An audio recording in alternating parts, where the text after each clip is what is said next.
The youth have a tendency towards radicalism. People in their middle age sort of become more moderate, and then as you get older, you become conservative. We were not looking out for tenders. So we were very, very radical. And our job was to do what had to be done, to cause violence. After the June 16, there were 18 people who were trialed in Bethal for being instigators of the 1976 June 16. All what you will hear about is Hector Peterson and Mbuyis. And if you go and do a proper research about Mbuyis, Mbuyis was not even a student. The post-colony is not a paradise. It is not nirvana. The post-colony is a set of political outcomes which still need to be renegotiated so that everybody can find a space to breathe. Well, growing up in the 80s, it was a strange time. During the states of emergency, intense repression, a period which had started in 1960 and it ended in 1990. At that time, our families always talked about the politics of the day because for me as a young child, that kind of gave me a sense of what was wrong. When you got your degree, it did not mean that that was what you will become for the rest of your life.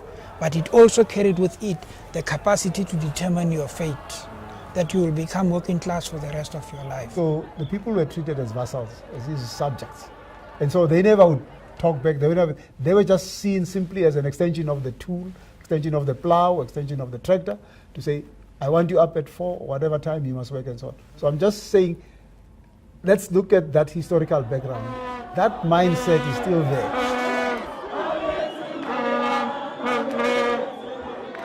I'm elated, that in my lifetime I'm seeing this. It's an African renaissance. We are wanting to decolonize Africa. We're wanting to decolonize South Africa. Obviously, the first one that has been mentioned all over the country is free education.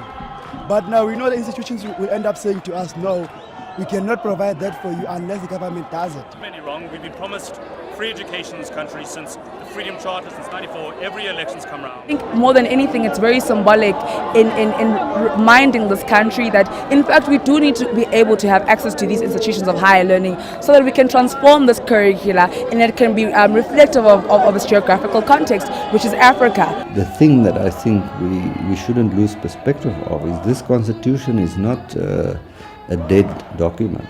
It is a document that compels all of us to transform the society and the world, the real world, not only the world in our heads, but the world out there.